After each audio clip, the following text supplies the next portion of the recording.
Hello everyone, my name is Addie, and if you don't know, I am a young entrepreneur and business owner, and I make handmade plant pots, and I like to do marketing analysis of companies. By the way, I did just launch my new Thrive hoodies, so if you're interested in one of those or a t-shirt, I do have them on my website, plantinventions.com. But yeah, I'm going to be talking about what, we're going to be analyzing today. So, the company is Coca-Cola, which is obviously a very popular one, but specifically, we're going to be analyzing their Share Coke campaign because, I like to do analyses of specific companies, but I also, for bigger companies, it's easier to just do specific campaigns. So we're going to do this campaign. So I started off with my notes. I have my notes right here. And so in my notes, I started off with what is Coca-Cola. Now, my description of what it is pretty simple because, most people know what it is. It's a worldwide company, so most people know about it. But basically, mainly it's just an incredibly popular drink company, and I'm pretty sure, I think they own other companies, I'm not sure, I think they own Fanta, I really don't know, don't quote me on that, but they own a lot of stuff, and yeah, but one of the most popular drinks is Coke, which is, soda, with the sort of dark brown color, I guess. Me personally, I don't really like Coke. Let me know what you guys think about it. I just think, I don't know, I'm more of a fan of Sprite, so what was this campaign? So, this campaign was a global marketing strategy. If you haven't seen the Share Coke campaign, you've probably seen it, you just might not know exactly what I'm talking about. Basically, what it was, / is, I'm not sure if it's still happening, because I've done it multiple times, but I think the first one, it was in 2011, in France, maybe? It was in 2011, I just don't remember exactly where. But basically, they take Coca-Cola bottles and cans, and you know how they have the Coca-Cola logo on the, bottle or can? Instead of having that, they replaced it with a popular name. So, in America, it would be, names like for example, my name's Addie, which is a nickname, but either way, it would be, something like Alex or, I don't know, what's an American name? That's a very hard thing to think of right now. Jackson, I guess. So, names that are common in the United States, but in different countries, it would be different things. And they also had, some of them had sayings on them, because, they couldn't make every single name, so some of them had different sayings, but it would depend on the region. There's different slang in Australia versus the United States, and there's different names, so the stuff they printed on depended on where they were. And yeah, so basically it just replaced the logo with names and phrases and personalization. I actually wrote some examples on here. Okay, so examples are Michael, Charlotte, and Anna. However, they also use phrases and names based on region and country. So they use that to sort of personalize depending on the region, the area you are, to you. So, if they took a bunch of phrases from France and they brought them to the United States, no one would want that because most likely they'd have no idea what they mean. So the fact that they're able to personalize that made it, a better campaign for people. Okay, so one of the things I always do, what's the company, what's the campaign, and why is this marketing genius? This is the part that I focus the most on. So as far as why is the marketing genius, the first thing I actually did put was personalization, which is what I already talked about. And basically, you can think, even if you go into tourist stores and they have those necklaces and with names, and you always want one because you're it has my name on it, that means it's made for me, right? So basically, people wanted to be included in the campaign, and they'd see a can. If you see a can of Coke with your name on it, even if I don't like Coke, if I saw one with my name on it, I'd want it just because it has my name on it, and I'm that's so cool. I want that. And also, I also wrote down that people are more likely to want them for their friends. If you go into a store and you just randomly see something with your friend's name on it, a lot of people would just want to get it for them to be funny. Especially, if they have a rarer name, because, obviously they can't do every single name, but, some names would be more rare. So if you see a can with your name on it and you don't find stuff with your name on it commonly, they're I have to get this. And I'm pretty sure I also saw that they would change the names out every once in a while, so they couldn't obviously put every single name all at one time, so they do batches of different names. Okay, so emotional connection, people want to be included, People more likely to buy a can with their name on it due to emotional connection, especially if they have a real name, just like I just said. And UGC is a big thing in marketing, and a lot of these campaign analyses that I do, UGC is user-generated content.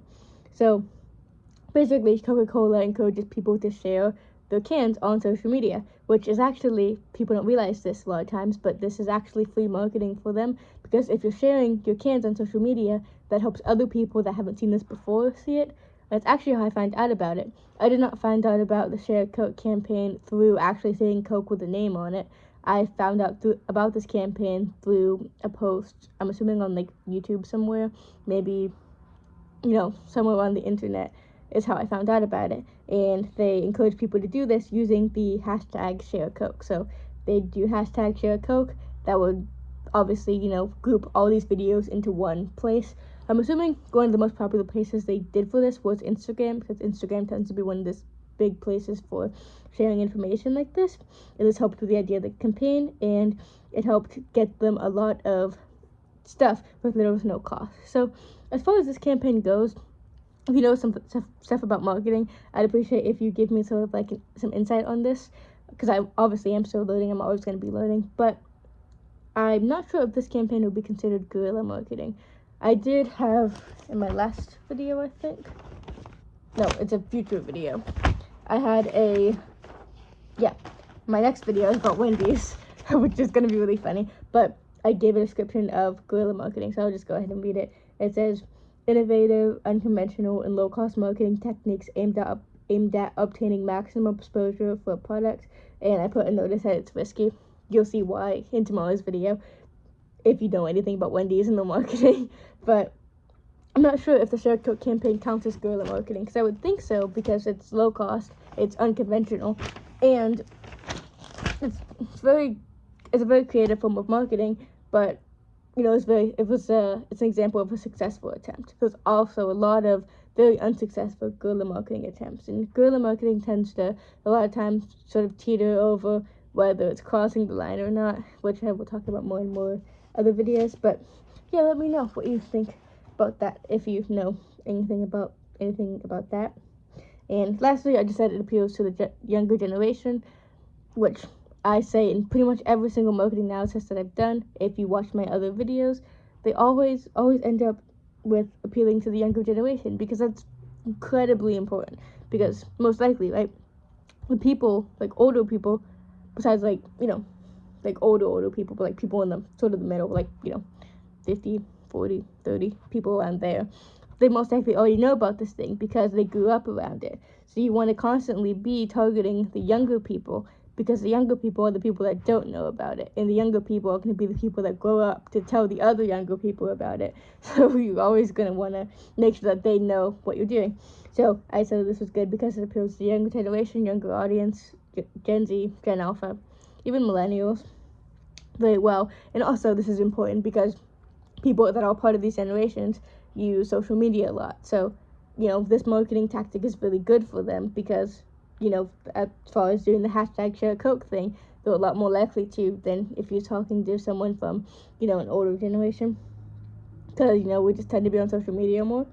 And it allowed Coca-Cola's Facebook to grow to 25 million. Now, I'm not sure what it's at now. This is most likely old data. So I'm not actually sure how many followers I have now. I would appreciate if someone puts it in the comments, because I don't really know. And it ended declining Coca-Cola sales. So I looked and it said it grew sales by like 3%, which doesn't really seem like that much. But to be honest, Coca-Cola before the company itself was in having declining sales for a long time before, like years before. So even though it wasn't that big of a growth in comparison to losing money in, decreasing growth, it was a really good turnout. So I'm not sure if it's still continued, and if it's not currently running, they're probably most likely going to run it again. But yeah, I think that this was a really good marketing strategy, and it kind of, emphasizes how important personalization is for products. Like, this reminds me of Etsy. Etsy, if you sell products on Etsy, especially handmade products, they push a lot of personalizable stuff on there because it does really well, because people can take something that's just generic and make it their own. People are way more likely to want that. So yeah, that is my analysis of the Coca-Cola Share Coke campaign. So let me know if you guys have any tips for my future marketing analyses, or if you guys have any, insights of what you think about this analysis, or just any cool, interesting facts about it, or just anything you want to say. So, or if you guys have any ideas for future topics I should do, because I am sort of running out of things to talk about, considering I make one of these videos every day. So yeah, just let me know, and thank you so much for watching, and have an amazing day. Bye.